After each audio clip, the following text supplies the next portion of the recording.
My son slid a laminated schedule beside my plate while the cobbler was still warm.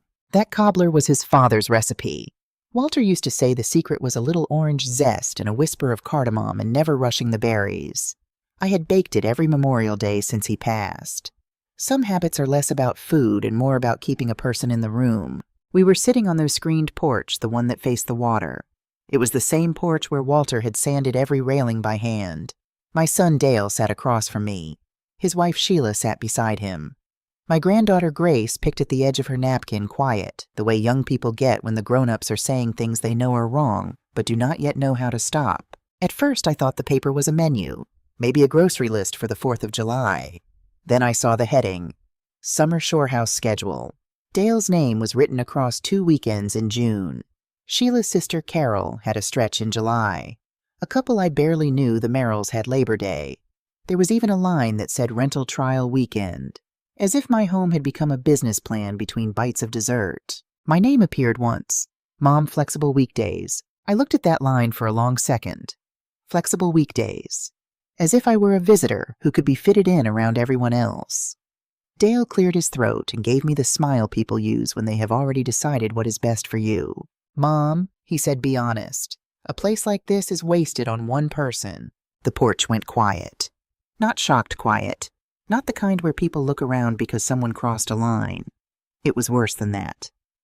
It was the kind of quiet where everyone already knew the line had been crossed, and nobody wanted to be the one to say it. Sheila reached over and touched Dale's arm, not to stop him, to soften him. We're not taking anything from you, she said. We're just making it useful again. Useful. I looked past them through the screen out to the cedar glider Walter had built for me after my hip surgery. It still sat under the old maple at the top of the slope. It moved a little in the sea breeze. I folded my napkin. I set it beside my plate. Then I looked at my son and said, maybe you're right. What they did not know was that something was already wrong. I could feel it the way you feel weather before it arrives. I did not know yet what it was. I only knew the shape of it. No one reached for their schedule right away. That was the first thing I noticed. Not Dale, not Sheila, not even Grace, though her eyes kept moving from the paper to my face like she was waiting for me to say what everyone else was pretending not to hear. I picked up the serving spoon and added a small helping of cobbler to Sheila's plate. Coffee, I asked. My voice sounded normal. Maybe too normal. Sheila smiled quickly the way people smile when they think a hard moment has passed in their favor. That would be lovely, Adele, she said. Dale did not look at me. He kept his eyes on the edge of the table, rubbing his thumb over a water ring in the wood his father had sanded smooth 30 years before. I stood. I carried the pot from the galley and poured each cup slowly.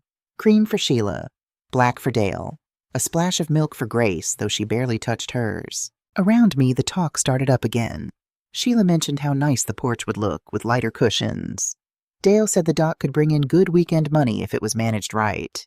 Sheila's sister laughed on the phone about how the guest rooms sat empty most of the year, and I kept listening. That is something people forget about quiet women. We hear everything. I heard the word future more than once. Future weekends, future updates, future use. But no one asked about my future. I looked down at the schedule again. It was too neat to be casual, too organized to be a suggestion. Dates had been picked. Names had been placed. Even the weekends I usually spent alone had been spoken for. That was when I understood. Dale had not made an unfortunate comment. Sheila had not softened it by accident. This was not a conversation. It was a plan. And they had brought it to my table because they believed my silence meant yes. I folded the schedule once more and set it beside my plate. I did not cry. Not there. Not in front of people who had already mistaken my patience for permission. I was 74 that summer. Old enough to know when a room had changed. Not so old that I could not understand what was happening in front of me. People sometimes talk to a widow like grief has made her simple. Like losing a husband means you also lost your sense. They lower their voice. They slow their words. They explain things you have known for 50 years. But I had stood behind a library counter for 34 years. I knew how to read faces. That was the whole job really under the stamping and the shelving. A boy would come to the desk with a book he did not want to return, and I would know from his eyes he had lost it before he said a word. A woman would ask for a novel about starting over, and I would know from her hands she was leaving someone. A man would return 3 books on grief, and I would not say a thing, only slide him a 4th. 34 years of that. 34 years of watching what people did with their faces when they thought no one was looking. You do not forget how to do it just because you retire. You do it at church. You do it at the market. And you do it at your own dinner table, whether you want to or not. There was a man who came in every Friday for 20 years. Mr. Ferris. He always returned his books a day early, always thanked me by name, always wore a pressed shirt even after his wife passed. Then one winter he started coming in dressed a little wrong. A button missed. A collar turned under. He would stand at the counter and forget why he was there. I never said a word to embarrass him. I just started setting aside large print copies of the westerns he liked so he would have a reason to come. And I called his daughter one afternoon and told her gently that she might want to visit more often. She did. He was not alone at the end. That is what the job taught me. You watch and you do not look away, and when something is wrong, you do the quiet thing that helps. So I knew how to watch my own family. I just had not wanted to. There is a difference between not seeing a thing and refusing to. For a long time, I refused. It is easier to love people when you keep your eyes half closed. So no, I was not confused at that table. I saw the whole thing. I was Walter Prescott's wife for 46 years. I was Dale's mother. I was Grace's grandmother. I was the woman who remembered every permission slip Dale forgot in his backpack, every fever he ran as a child, every winter coat we bought one size too big so it would last 2 seasons. Dale had not always been careless. That was part of what hurt. I remembered the boy who used to fill his pockets with beach stones because he thought each one looked like a heart. He would line them up on the porch rail and make me guess which was his favorite. I always guessed wrong on purpose so he could correct me. I remembered him falling asleep against my shoulder after long days in the sun. I remembered Walter teaching him how to hold a plane, how to tie a proper knot, how to rinse the sand off his shoes before he came inside. A mother does not stop seeing the child inside the grown man. Sometimes that is what makes the truth hardest to accept. Walter and I never had much money, not the kind people brag about. We saved in small ways. Coffee at home, used cars. Curtains I hemmed myself. Vacations that were more picnic basket than hotel room. We stretched every paycheck until it almost squeaked. The shore house was our one dream that came true. It was not grand. 2 bedrooms upstairs. 1 small room in the back. A galley with cabinets Walter painted twice because I did not like the first shade of yellow. The porch floor creaked near the screen door. The dock leaned a little to the left no matter how often he fixed it. But to me it was beautiful because his hands were everywhere in it. He built the pine table we ate from that night. He rebuilt the dock steps after Dale slipped there at 12 and came up laughing with sand on both knees. He built the cedar glider after my hip surgery so I could sit outside without walking down the slope to the water. Walter built wooden boats for a living, small ones, skiffs and dinghies and the kind of rowboat a man keeps for 40 years. His shop smelled of cedar and varnish and coffee gone cold in the cup. He was not a man of speeches. He said what he meant with his hands. He would fix your gate before he told you he loved you, and you would understand him just the same. We bought the shore house the year Dale turned 9. I still remember the day we got the key. Walter held it up to the light like it was made of gold instead of brass. We had no furniture yet. We ate sandwiches on the bare floor and listened to the water through the open window. Walter said, "This is the one thing they can never take back from us." He meant the bank. He meant the years of doing without. He did not know all those years later who the word they would come to mean. After Walter died, people told me the house would be too much. Maybe they were right in the practical ways. The taxes came every year whether I was lonely or not. The roof needed work. The water heater quit one March morning, and I stood in the cold and cried not for the heater, but for the man who would have fixed it before I even woke up. But I kept the house. I kept it because it felt like keeping a promise. I used to think keeping that house open meant keeping my family close. I did not yet understand they were coming for the house, not for me. Looking back, the change did not happen all at once. That is how people get away with taking more than they should. They do it slowly enough that you keep making excuses for them. At first, Dale would call and ask, "Mom, would it be all right if we came up this weekend?" I loved those calls. I would change the sheets. I would buy the cereal Grace liked. I would put fresh towels in the upstairs bathroom and a pitcher of iced tea in the refrigerator, and I would tell myself the house felt alive again. Then the asking became announcing. "We're coming Friday after work. Carol might join us. Some friends may stop by Saturday. You don't mind, do you?" That last part always came after the decision had already been made. I minded sometimes. Of course I did. I was older, not made of stone. Sometimes my hip ached. Sometimes I wanted a quiet weekend with my book and the sound of the waves. Sometimes I did not want to wash 6 extra towels or scrub sunscreen off the bathroom sink. But I said yes, because mothers are taught that being needed is close enough to being loved. Sheila began leaving things behind. First a beach bag, then extra sandals, then a plastic bin labeled shore stuff tucked under the stairs, as if storage in my home had become community property. One summer I came in from watering the geraniums and found her rearranging my shelves. "I'm just making things easier," she said, holding my mixing bowls like she had discovered a problem. I smiled and told her it was fine. It was not fine. Sheila was not a monster. I want to be fair about that. She worked hard. She kept a careful house. She worried all the time about how things looked from the outside. Her sister Carol had married into money, a big house, and a boat of their own, and I think Sheila spent more energy than she ever admitted trying not to feel small beside her. The shore house gave her something to show people, a place to photograph, a place to say without saying it that she had arrived somewhere. That did not excuse what she did, but it explained the polish on it.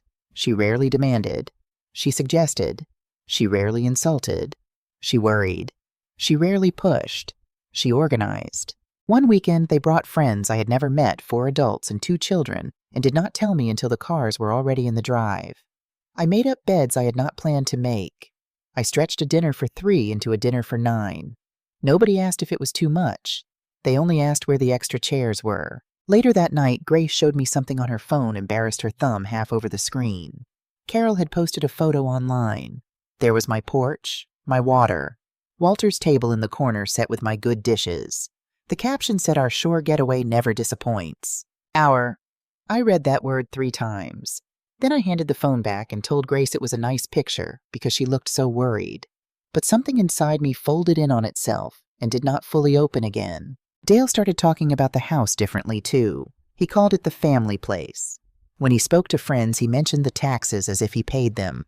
He shook his head at the leaning dock and said, "Mom, this is a lot for someone your age." Someone your age. Those words sound small until they start gathering around you like dust. One afternoon, while I was rinsing berries at the sink, he stood behind me and asked where I kept the important house papers.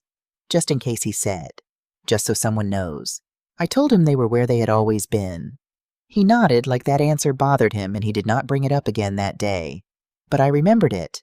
I filed it away the way I used to file the faces of children who lied about lost books. They loved the porch. They loved the sea. They loved the table Walter built, and the cobbler I baked, and the clean beds waiting upstairs. But fewer and fewer times did anyone say thank you, Mom. I had become the keeper of their comfort. The woman who opened the door, stocked the refrigerator, folded the towels, and stayed out of the way.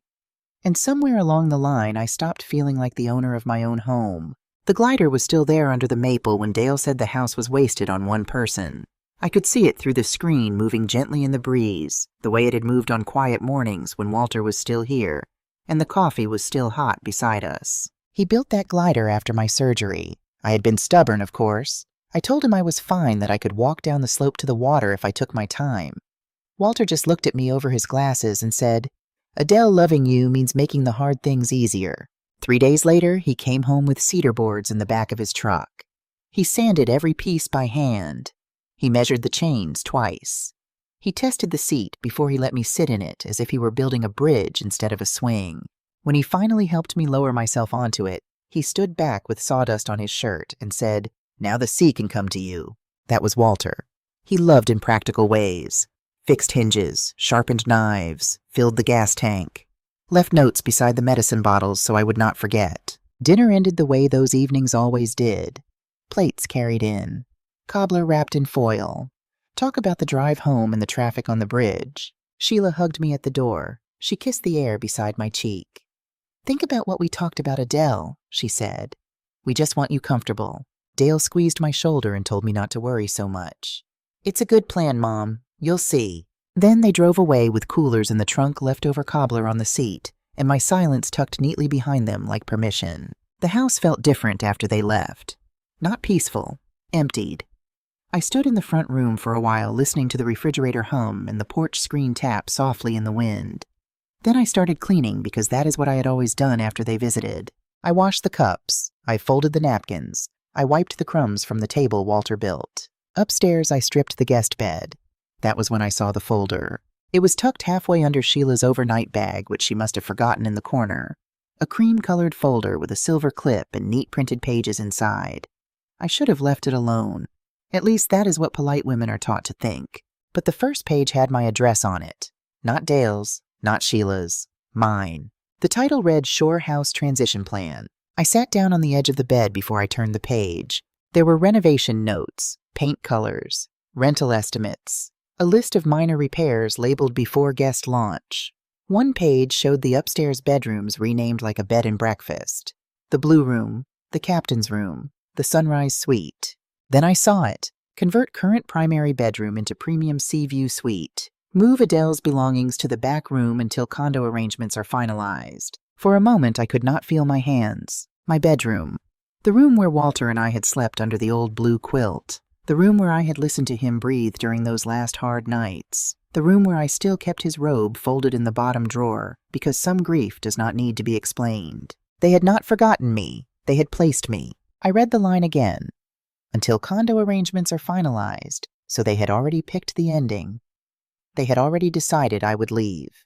All that was left was to move my things to the small room in the back, the one with the single window and the slanted ceiling, and wait for me to be gone. I looked out the window toward the glider under the maple. I remembered Walter's hands guiding the chain through the branch, his shirt dusted with sawdust, his voice saying, "Now the sea can come to you." And there I was sitting in my own house reading a plan that moved me out of my own life. I did not scream. I did not call Dale. I placed the papers back in order exactly as I had found them. I carried the folder downstairs, and I set it beside Walter's old green shore house file, the one where he kept every paper that ever mattered. Love on one side, proof on the other. That was when I stopped waiting to be chosen. I made coffee before sunrise the next morning. Not because I had slept well. I had barely slept at all.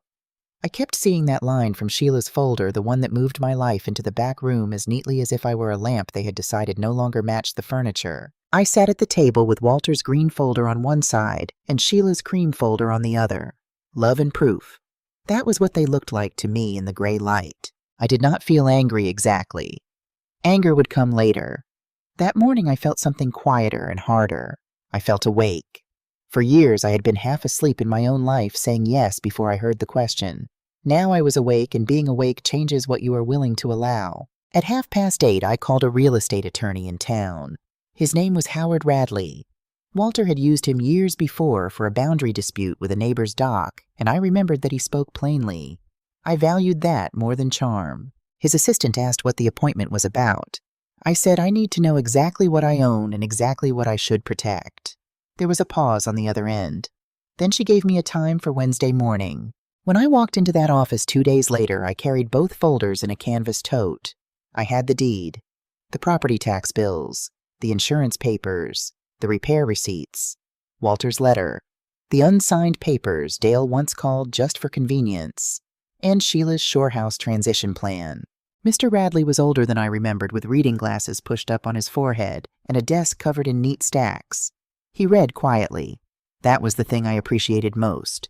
He did not interrupt my pain with sympathy before he understood the facts. He let me lay it all out, and he read every page, and only then did he speak. He tapped the deed with one finger. "Mrs. Prescott," he said, "this property is yours, fully yours.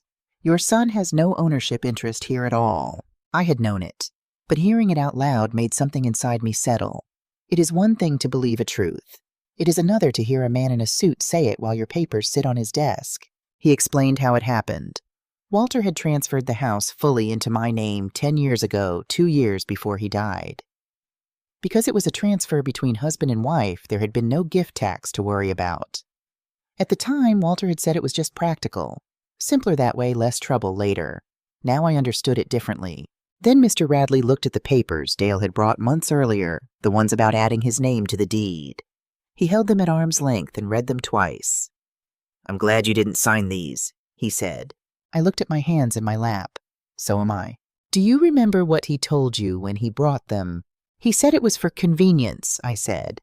"In case something happened to me." Mr. Radley set the papers down. It would have been convenient, he said, for him. We talked for a long time after that. We talked about a trust. We talked about who could make decisions if I ever became ill, and how to make sure it was someone I chose, not someone who chose themselves. We talked about beneficiary designations, account access, and what selling the house would actually involve. Mr. Radley did not sugar the numbers. He told me that because Walter had given me the house while he was still living rather than leaving it to me at his death, the tax math was different. My cost basis carried over from what we had originally paid all those years ago. It did not reset, so if I sold, the gain on paper would be large. Then he told me the part that mattered. As a single homeowner who had lived there long enough, I could exclude the first $250,000 of that gain. Anything above it would be taxed both by the federal government and by the state of Maine. He wrote the figures on a legal pad and turned it toward me so I could see them for myself. I looked at the numbers. They were real. They were not small, but they were mine to weigh, and no one else's. That was the whole point, sitting right there in his careful handwriting. Mine to weigh, no one else's. You do not have to decide anything today, he said. But I want you to understand something, Mrs. Prescott. Nobody can force your hand here. Not your son, not his wife, not a schedule on a laminated card. This house does what you say it does. I did not list the house that day. I asked for an appraisal. I asked what notices I would need. I asked how to make sure no one could interfere while I made up my mind. When I left that office, I did not feel powerful in some dramatic way. I felt steady. I felt like a woman standing on her own 2 feet on ground she had paid for. They thought I had gone quiet. I had only gone careful. The first thing Dale noticed was that I stopped answering quickly. Not rudely, not coldly. I simply stopped treating every request like it was already approved before he asked. He called that Friday. Mom, we were thinking about coming up next weekend, he said. Just us. Maybe Carol for one night. I was sitting at the table looking at the appraisal card Mr. Radley had recommended. That doesn't work for me, I said. There was silence on the line. Oh, Dale said. You have plans.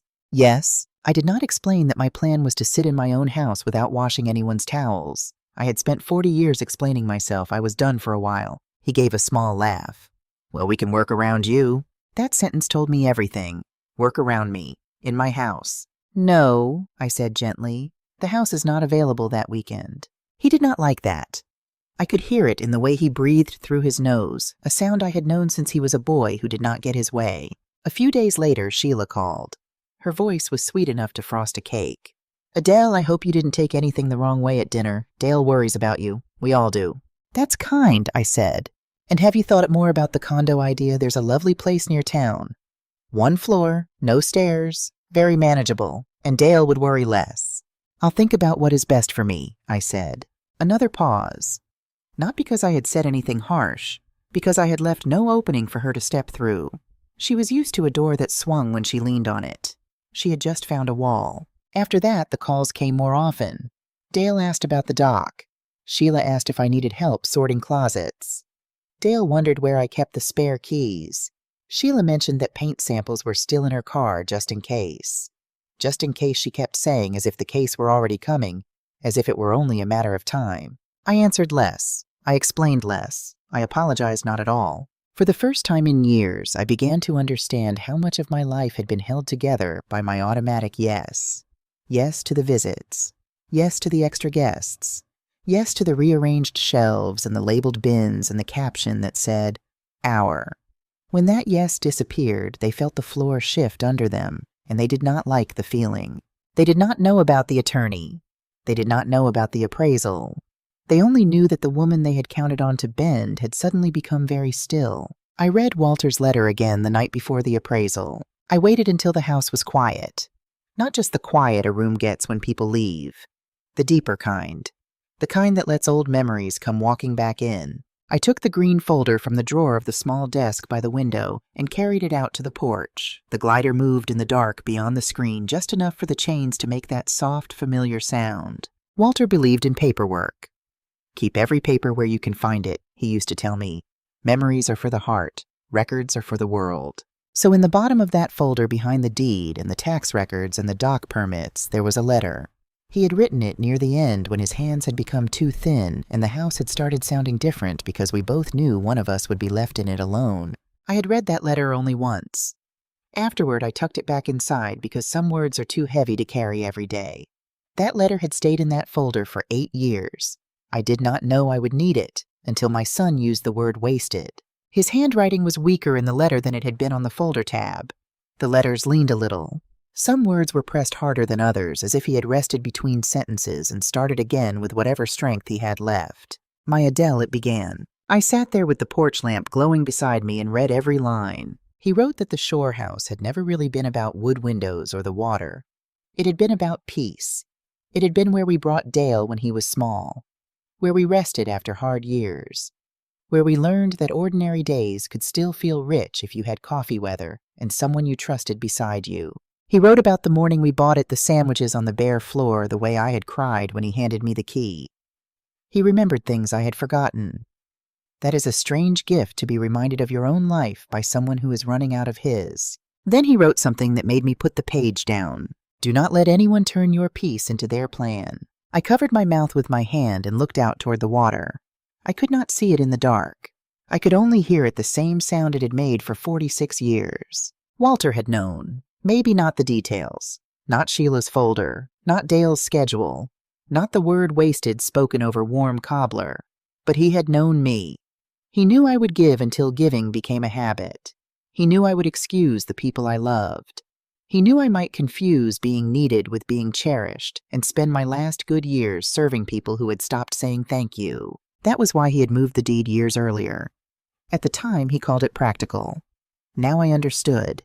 It had been protection. He had built me a boat before the water rose, and he had done it so quietly that even I had not seen it for what it was. I remembered the last summer he was well enough to work. He had gotten thin by then, and his hands shook when he held the small tools, so he had put down the boat building and taken up the papers instead. Every afternoon he sat at that little desk by the window and sorted and labeled and filed. I thought it was just something to keep him busy. I would bring him tea and find him reading old receipts, checking dates, writing notes in the margins in his careful square hand. One evening I asked him why he was fussing over paper when there was still light on the water. He looked up at me over his glasses. "Because I won't always be here to fix things for you," he said.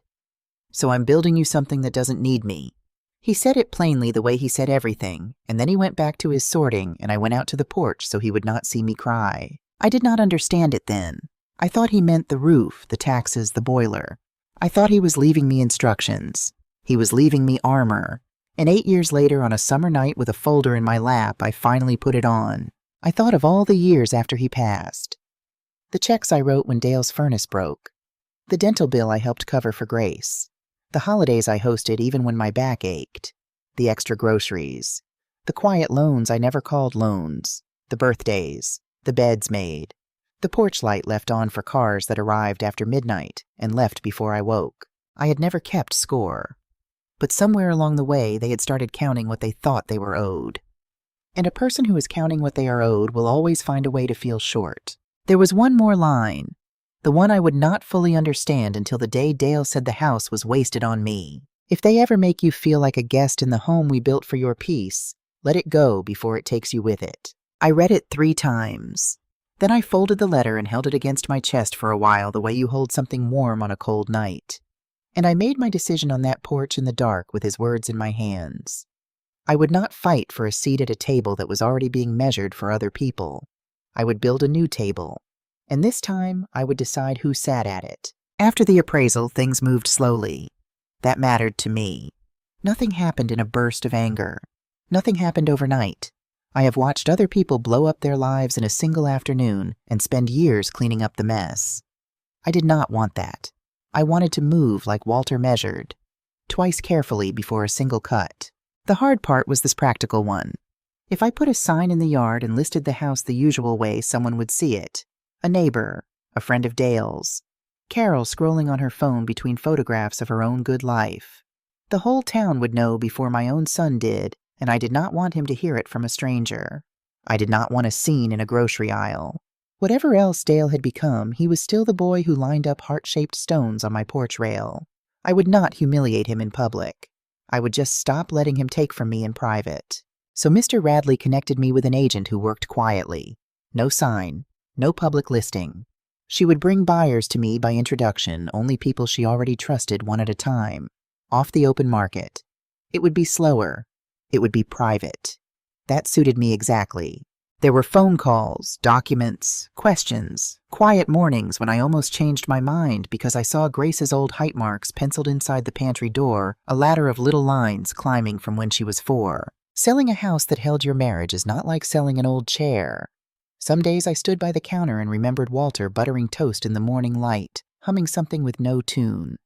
Some nights I walked through the upstairs rooms and wondered whether I was betraying the past by leaving it. I would put my hand on the door frame of our bedroom, the one they wanted to rent to strangers, and I would ask Walter out loud what I should do. He never answered, but the letter had already answered for him. Then I would look at Sheila's transition plan again, move Adele's belongings to the back room, and I would remember I was not leaving love behind. I was refusing to let other people use love as a leash. A few offers came in over those weeks. One buyer wanted to tear down the porch and build something modern, all glass and hard angles. I pictured Walter's railings in a dumpster, and I told the agent no before she finished reading it. Another wanted the place strictly for weekly rentals, a machine for making money by the night, a different family in our bed every 7 days. Their offers were higher than I expected, but every time I read them, the house felt smaller somehow, like the numbers were shrinking it. Then one offer came with a letter. It was from a woman named June Alcott. She was a retired school teacher, a widow like me. She wrote that she was not looking for a party house or an investment to flip. She wanted a quiet, seasonal place for women who had spent years holding everyone else together. Widows, caregivers, women who had raised children and buried husbands and forgotten somewhere in the middle what their own quiet sounded like. She wanted to give them a porch and a view and a week with nothing owed to anyone. She asked about the glider, not the rental income, not the number of beds. The glider. She had seen it in a photograph, she said, and she wondered who had built it, because you could tell it was made by someone's hands and not a store. I read her letter twice at the table. Then I folded it and placed it beside Walter's. 2 letters from 2 people who understood that a house is not the same as a property. One of them was gone. One of them I had not yet met. But they agreed on the only thing that mattered. June paid cash, no bank, no loan officer, no delays. The closing was set for about 40 days out in the middle of August. That gave me time to sort a lifetime into boxes and to sit on that porch a while longer before I gave the key to someone who deserved it. Packing a house you have loved is its own kind of goodbye. I did it slowly, one room at a time in the cool of the mornings. I wrapped my mother's teacups in newspaper. I found Dale's old report cards in a drawer and a lock of his baby hair in an envelope, and a drawing he made at 6 of the 3 of us, standing in front of the house with the sun a yellow circle in the corner. I sat on the floor and held that drawing for a long time. The boy who drew it and the man who slid a schedule across my plate were the same person, and they were not.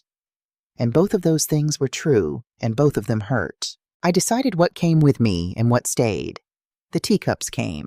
The report cards came. Walter's robe came still folded, still holding the last of him. But I left the pine table where it was. It had been built for that porch in that light, for that view. It would not have been the same anywhere else. June promised she would keep it and set it where families could gather, and I believed her because she asked its history before she asked its measurements. The last night I slept in the shore house alone, not in the guest room. In my own bed in the room they had wanted to rent to strangers under the old blue quilt. I lay there and listened to the water the way I had listened to Walter breathe. And I told the house, thank you out loud, the way you thank a friend who carried you further than they had to. In the morning I made coffee, watched one last sunrise turn the water gold, and drove to Mr. Radley's office to sign the papers that let it go. I told no one. Not Dale, not Sheila, not even Grace, though it cost me the most to keep it from her. I signed what needed signing in Mr. Radley's office on quiet weekday mornings with the door closed. And all the while the calls from my son kept coming, and I kept answering less, and he kept thinking my stillness meant he was winning. By the time Dale came back with a contractor and a legal pad, thinking he could still walk through my house and plan its future, the papers were already in motion. He just did not know it yet. He drove up that summer, believing the house was still a thing he could arrange. It was not. It had already changed hands in every way but the last, and the last was only 40 days away. The sale closed on a Tuesday in the middle of August. I signed the final papers in the morning and drove home the long way past the harbor where Walter used to launch the boats he built past the library where I had spent 34 years learning to read faces. I did not feel like celebrating. I did not feel like crying.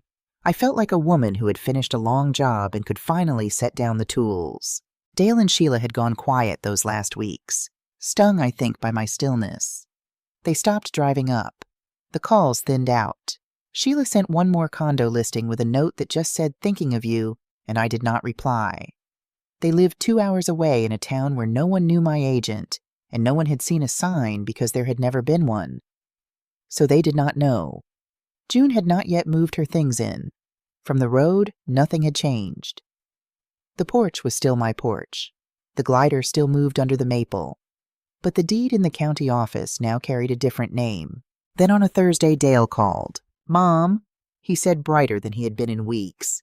"We're going to come up Saturday just to walk through, get some ideas. Sheila found a contractor she likes and he can take a look at the dock and the upstairs. Nothing major, just planning. Just planning. As if the house were his to plan. I could have told him then. I could have said the words on the phone and spared us all the drive. But I had spent years being spared, being managed, being handled gently like a woman who could not take the truth. I would not do to them what they had done to me. I would not hide the important thing behind a soft voice. "Saturday at 10 is fine," I said. He sounded relieved. He thought the old version of me had come back. He thought the wall had turned back into a door. At 10 sharp, 2 cars pulled into the gravel drive. Dale got out first, carrying a yellow legal pad. Sheila followed with a canvas tote full of paint samples, the corners fanning out like a hand of cards. A man I did not know climbed out of the second car wearing work boots and holding a measuring tape. The contractor. Wade Bishop, he would tell me later, though I did not much care to remember it. Sheila smiled when she saw me through the screen door. "Oh, Adele," she said. "You look tired. This is exactly why we need to simplify things for you." I opened the door and let them in. The contractor started to introduce himself. Then he stopped. Because Howard Radley was sitting at my table, I had asked him to come. Not to ambush anyone, to be present. There is a difference, and it is the whole difference. A woman alone at that table would have been talked over the way I had been talked over for years. A woman with her attorney beside her would be heard. Mr. Radley stood politely and nodded his folder closed in front of him, his reading glasses pushed up on his forehead. Dale's smile faded. "Mom," he said slowly. "What's going on?" I was already seated with Walter's green folder in front of me. His old brass key lay beside it, catching a small square of morning light. "Sit down, Dale," I said. Sheila laughed once too quickly. "Adele, if this is about the schedule, I think everyone got a little emotional that night. We were only trying to help." I looked at her tote bag. "Is that what the paint samples are for?" Her face tightened. She sat. Dale set his legal pad on the table. "Mom, nobody is taking anything. We're just trying to make the house work for everyone." "For everyone," I repeated. He nodded, grateful for what he thought was agreement. I opened Sheila's cream-colored folder and placed the first page on the table facing them. Shore House Transition Plan. Sheila went still. Dale's eyes moved over the title, then quickly to his wife. "What is that?" "You tell me," I said. "It has my address on it." I turned to the page I had folded at the corner. I did not raise my voice. I had learned long ago that the quietest voice in a room is often the one people lean in to hear. "Maybe one of you can explain something to me," I said. I tapped the line with one finger. Why did helping me require moving my belongings out of my own bedroom? The contractor looked down at his boots. Sheila whispered, "That was just an idea." Dale's face flushed red. "You weren't supposed to see that." And there it was. Not an apology, not surprise, not shame that the plan existed. Only annoyance that I had found it before they were ready to dress it up as concern. That single sentence told me everything I still needed to know about where I stood. "You weren't supposed to see that," I repeated softly. "No, Dale. My home was private. My bedroom was private. This was a plan about me that did not include me." Sheila folded her arms. "Adele, you're making this sound ugly." "It was ugly before I named it," I said. "I only read it out loud." Dale pushed back from the table as if the chair had burned him. "That was private," he said, which was a strange thing to say about a plan to move his own mother into a back room. "No," I said. "This is the private thing." I opened Walter's green folder and took out the deed. The paper was old enough that the creases knew where to fold. "This is the warranty deed. Your father transferred full ownership to me before he died. This house is mine, Dale, legally and completely. I turned it so he could see my name, mine. He stared at it. His mouth opened, then closed. For a second, he looked younger. Not innocent exactly, but smaller the way a grown man looks when a fact he was counting on turns out to be false. Sheila leaned forward. That doesn't mean she should make emotional decisions about a family asset. I almost smiled at that. Almost. Sheila, I said. The emotional decision was keeping this house open for 8 years after Walter died. The extra towels, the midnight arrivals, the porch light. What I did next was the practical one. Dale turned to my attorney looking for an ally. I don't know what she told you, but this is a family matter. Mr. Radley did not move. He had the calm of a man who had sat at many hard tables. It is a property matter, Mr. Prescott, he said, and Mrs. Prescott asked me to be present. Dale looked back at me, then his face tight with the kind of anger people show when they realize charm is no longer working. Mom, you can't just shut us out of our family house. There it was again. Our family house. Think about Grace, he said softer now, changing his grip. This place should be hers one day. Her children's. You're breaking a chain that goes back to Dad. Is that what you want to leave her, you cutting the family off from the one thing we all share? He had always known which door to knock on. For years, Grace had been the key that opened me.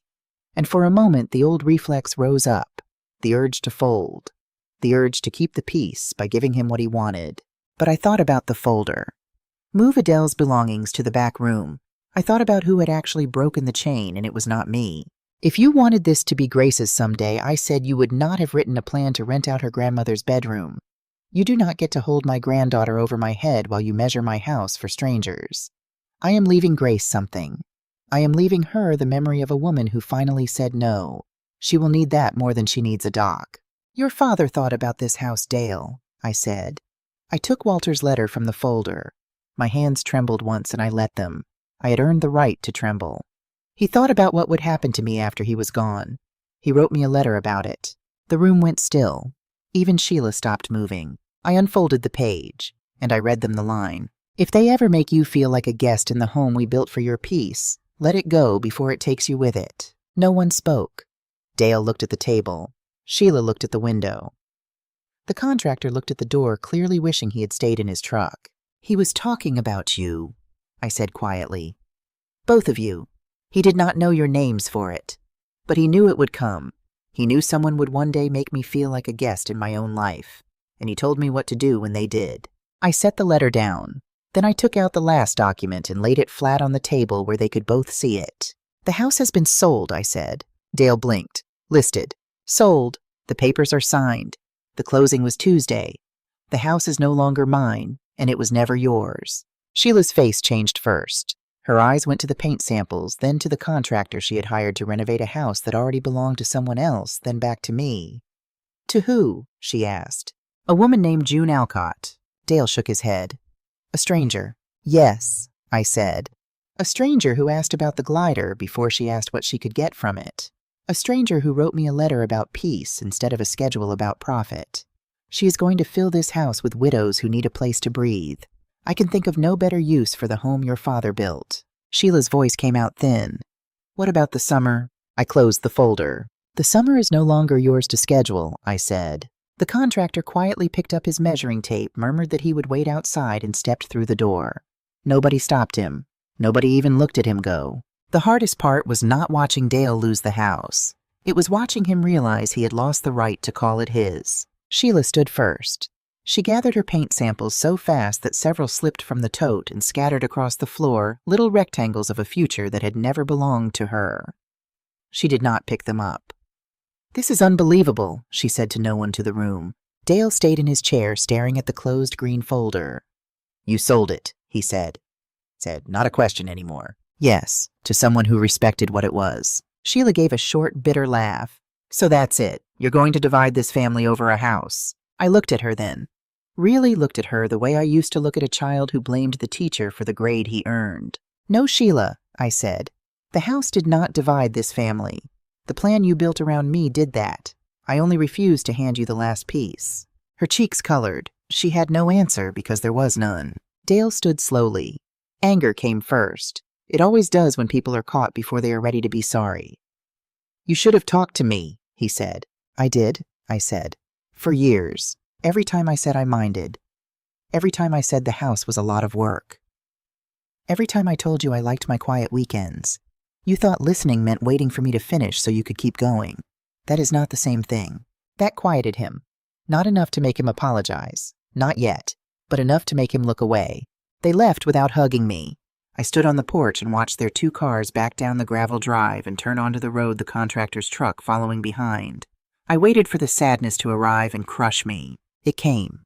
But it did not come alone. Relief came with it, walking in the same door, and the relief surprised me most of all. I had braced for grief and gotten something lighter instead. I had set down a weight I had carried so long I had stopped feeling it until the moment it was gone. That evening, Grace called. Her voice was small. Grandma. Hi, sweetheart. I saw the schedule, she said. Before dinner. I saw it on the counter when Mom was printing it. Your name was only on the weekdays. She was crying now, the careful crying of a girl trying not to be heard. I should have said something. I knew it was wrong and I didn't say anything. I closed my eyes. You are 15 years old, I said. You are not responsible for grown people's choices. But I saw it. You saw it, I agreed. And you remembered how it felt to see it. That matters more than you know. Someday you are going to be in a room where something is wrong and everyone is pretending it isn't, and you are going to remember exactly how this felt. And you are going to be the one who says something. That is who you are going to be because of tonight. She cried a little more. So did I. We sat on the phone together, 2 women 40 years apart, and let it be quiet. Later that night, Dale sent a message. It began with, I'm sorry you felt hurt. Then came the explanations. The worry, the money pressure, the company that had cut his pay, the mortgage that had gone up, the claim that he had only ever wanted to keep the house and the family. Paragraph after paragraph, all of it turning slowly back toward himself. I read it twice. Then I set the phone face down on the table. There had been a time when I would have answered right away. I would have smoothed it over so no one had to sit too long with what they had done. I would have taken his hurt and added it to my own load the way I had taken everything else. But not that night. That night I let the silence belong to me. I did not run from the town. That surprised some people. They expected me to disappear, to sell everything, and move to some far place where no one had heard the story or had only heard half of it. But I had spent too many years being pushed around by other people's comfort. I was not about to let shame choose my next home. I bought a small cottage 12 minutes from town on a quiet street lined with maples with neighbors who waved without needing to know my business. It had 1 bedroom on the ground floor, so my hip would never have to argue with a staircase again. It had a bright little galley and a porch just wide enough for 2 chairs and a pot of geraniums. No Sia, no dock, no upstairs rooms waiting for people who came with coolers and left with leftovers. Just enough space for me to live in without being managed. Mr. Radley helped me put everything in order. My accounts, my trust, the emergency contacts, the papers people do not like to think about until someone else starts thinking about them for you. I named the people I actually trusted to speak for me and no one else. I set aside money for Grace, but in a way no one could touch or borrow or redirect. It would go straight to her school when the time came, directly, quietly out of anyone's reach. Love should help a child rise. It should not become another door for grasping hands. A week before I handed over the keys, June Alcott came to walk through the house one more time. She was smaller than I had pictured, with white hair and warm, tired eyes, the eyes of a woman who had graded 1,000 papers and buried the man she loved. She did not talk about renovations. She did not talk about rental rates. She walked from room to room and asked me about Walter, where he built the boats, which window caught the sunrise, why the 3rd stair creaked and whether she should fix it or leave it. I told her to leave it. She agreed without asking why. She understood that some sounds are part of a house. We ended on the porch. The glider moved gently under the maple the way it always had. June looked at it for a long moment. Then she turned to me. Would you like to take it with you? She asked. I touched the chain with my fingers. I didn't think I could, I said. It belongs with the house. A house can change hands, she said. That kind of love shouldn't have to. So the glider came with me. A neighbor's son helped me hang it from a maple in the small yard behind the cottage. It looked smaller there, without the sea behind it, without 46 years of mornings around it. But when I lowered myself onto the seat, the wood still held me the same way it always had. Walter's hands were still in it. They had just moved houses the same as me. That first morning in the cottage, I drank my coffee on the porch and listened to the leaves instead of the water. I missed the sea. Of course I did. I missed the way it looked before sunrise gray going to gold. I missed the sound of rain on the shore house roof. I missed the long September shadows across the porch. But I did not miss waiting for footsteps that only came when people wanted something. I did not miss wondering who else had a key. And I did not miss feeling like a guest in my own life. For the first time in a long time, my home was quiet because I chose the quiet. Not because I was left out of the noise, because I had finally turned it off. The neighbors turned out to be a gift I had not gone looking for. On my second day, a woman named Dot from across the street brought over a loaf of bread and stayed for an hour, and did not once ask me why a woman my age was moving into a place on her own. She had buried a husband, too.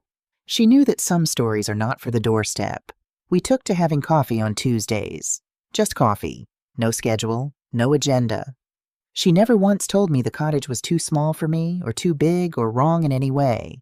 She just came and drank her coffee and left, and came again the next week. My first winter in the cottage was hard in the ordinary ways. The pipes complained. The little furnace ran loud. I learned which floorboards were cold in the morning and which caught the afternoon sun. But no one came with coolers and left with leftovers. No one rearranged my shelves. No one printed a schedule with my name on the weekdays. I shoveled my own short walk slowly, and a neighbor's boy finished the corners I could not reach and would not take $1 for it. I spent that winter reading the books I had shelved for other people all those years, and never gotten to myself. I sat by the window with a blanket and Walter's robe across my knees, and I read until the light went. That is not a wasted life. Whatever they thought that night on the porch, that is not a wasted life. People sometimes think a house is wasted if every room is not full. I used to believe that too in a way. I thought empty bedrooms meant I had failed at something. I thought a quiet galley meant loneliness. I thought if I kept enough towels folded and enough food in the refrigerator and enough beds ready, my family would keep finding their way back to me. But a house is not wasted because one person lives in it. Sometimes one person is healing. Sometimes one person is remembering. Sometimes one person is resting at last after a lifetime of making room for everyone else. The shore house was never wasted on me. It held me through the hardest years of my life. It gave me mornings when grief sat beside me instead of on top of me. It gave me a place to hear Walter's voice in the creak of the porch board and the swing of the glider under the maple. A place like that is not wasted on the person who loved it most. It is only wasted on people who never understood what it was. Dale and I are not where we used to be. We speak sometimes carefully about small things. Grace's grades, the weather, a recipe. He has never quite said he was sorry, not the way that counts, and I have stopped waiting for it. Maybe one day we will find a new way to talk to each other. Maybe we will not. I have learned not to build my peace on someone else's apology. That is a foundation that never holds. Sheila and I do not speak. I hold no fire about it. Some bridges you do not burn. You just stop walking across them. Grace visits. She comes on her own now on a bus, and then a short walk, a young woman finding her own way to my door. We sit on Walter's glider coffee for me, and lemonade for her under the maple that is not the same maple but does the job. She asks me questions about her grandfather, and I tell her the truth gently. That he was a man who believed love was not just what you said. It was what you protected. One afternoon last fall, she asked me if I ever regretted it. Selling the house. Choosing the quiet. She asked it carefully, watching my face the way I once watched 1,000 faces across a counter. I thought about it before I answered because she deserved a real answer and not a comfortable one. I miss the water every single day, I told her. I miss the sound of it. I miss the mornings. Some part of me will always be sitting on that porch, but I do not regret it. There is a difference between missing a thing and wishing you had kept it. I gave up a view. I got back my life. That is a trade I would make again. She nodded slowly, turning it over. Then she leaned her head on my shoulder the way her father used to when he was small, and the day had worn him out. We sat like that a while, not talking, the glider moving under us, the leaves going gold above. And I thought, this is the inheritance that matters. Not the dock, not the deed. This. A girl who knows she is allowed to choose herself, learning it from a grandmother who learned it too late to be easy and just in time to be free. That is what I finally did. I protected what was left of my life. Not out of anger, out of respect. For Walter. For the years. For the girl on the phone who someday will speak up in a room full of people pretending nothing is wrong. Protecting your peace is not revenge, it is self-respect. And being quiet was never the same as being weak. Sometimes it only meant I was finished explaining my worth to people who had already decided not to hear it. Walter built me a boat before the water rose. All I had to do in the end was climb in and let the shore come to me.